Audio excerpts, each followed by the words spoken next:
Welcome to Miss C-Suite. This is our second episode segment with my friend Anna from my sorority, and she's a registered dietitian, but also a certified yoga instructor. And she knows a lot about yoga, and I think of you as someone who knows a lot about mindfulness too and meditation.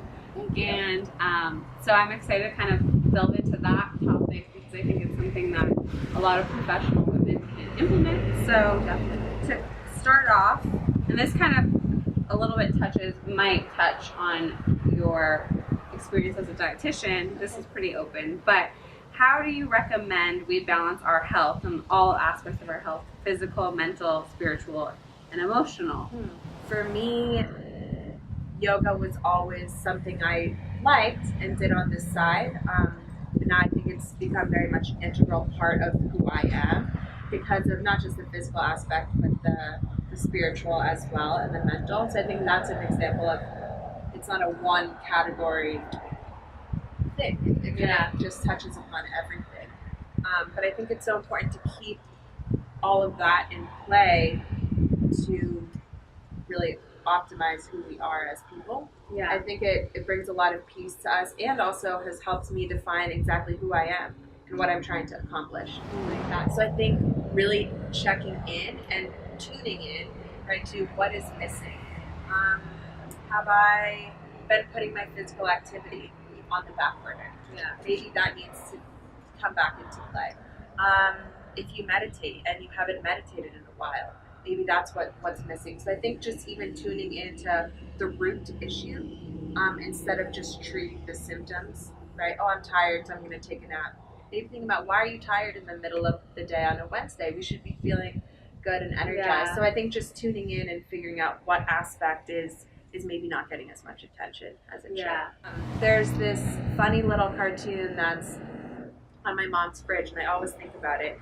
And there's a stick figure. It's a very simple drawing, right? It's a stick figure, and he's walking on a road, and there's a thought bubble, and it's full of things, right? Yeah. So the caption is mindful, like mindful, Yeah. right? He's full of things. And then the other one says, or mindful. And he's walking, or she, right? It's a stick figure, walking down a path. And there's trees, and there's the environment, and there's nothing in his little thought bubble. Mm-hmm. So I think even just thinking of that, we can all, resonate with that. Yeah. Are you mindful? Yeah. Or are you mindful? Right? Yeah, I like that. And So- it's totally more present. Mm-hmm. And I know, Being present. honestly, because I was kind of with my anxiousness, I was like battling. I was like, I don't have time for 10 minutes a day, you know? Yeah. But ever since I have done that, I've noticed like a huge difference of my presence, not just for other people, but even, it's so weird, but like enjoying San Francisco. Like being happy when I'm walking down the street, I'm like, wow, this place is so beautiful, because I've always experienced that when I was traveling. Right. I've been somewhere else, I'm not thinking about anything. Yeah. And I enjoy the streets, but in my own cities, I never would do that. I'm just like walking down the street thinking about all the million things going on. Mindful. Right. But it's just, I feel like being present in that moment, I feel like I'm really like happy and enjoying my life. Yeah. If that makes sense. Yeah. It's super deep, but that's how I feel about Yeah, it. Yeah. it's I true. really, it's a great thing. It is. How do you feel like women can incorporate mindfulness and meditation with this mentality and feeling of that we're like always on the go and might not have time? How can we do that? Yeah.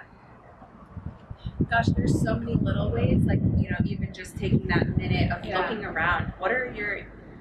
What is going on around you? A lot of times we're just walking, right, with our phone in front of us. We're not even paying attention. Yeah. So that is just simple little things, like putting the phone away, being present in the moment.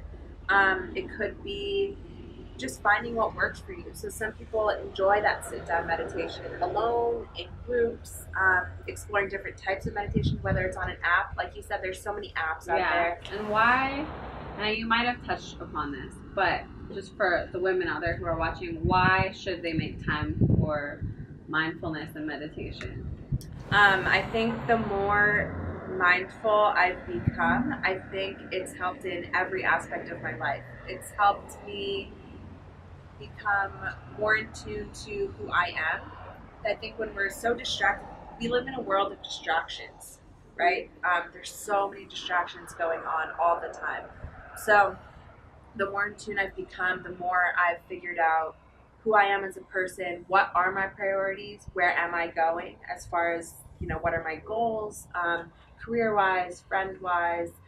Um, so it's helped with that. It's also helped just being more present. Mm-hmm. So having more meaningful conversations, whether that's a personal, friendship conversation, whether that's being more present and aware in your job,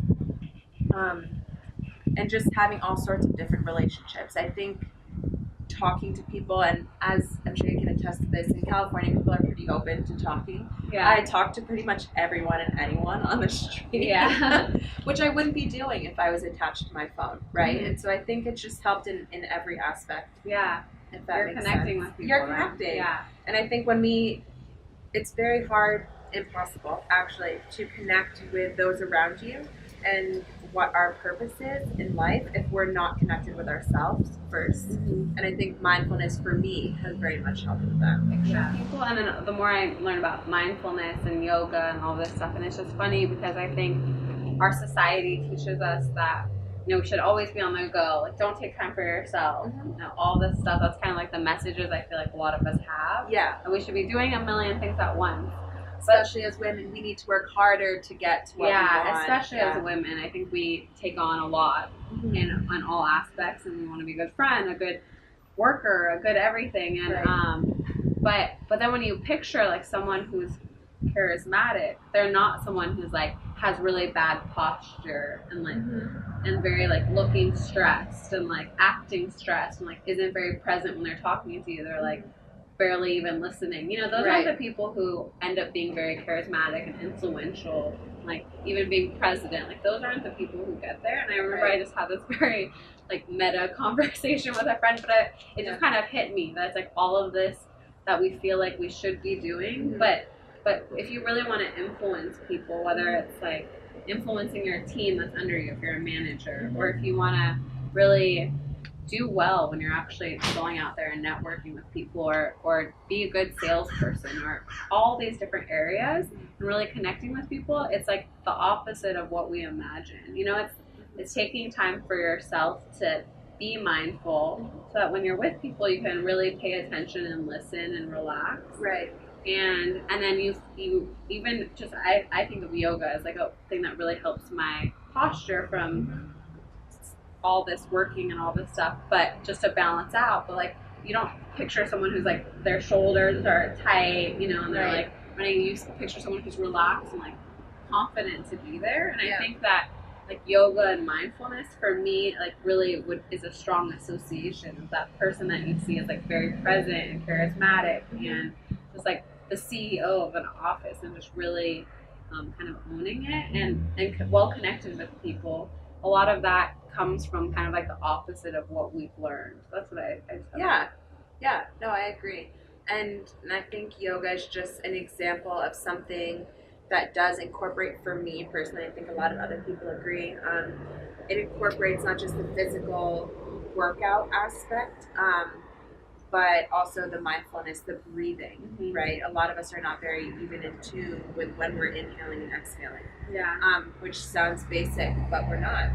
So I think just slowing down our breathing automatically it just brings more clarity. So for me, yoga just incorporates everything into one chunk of time.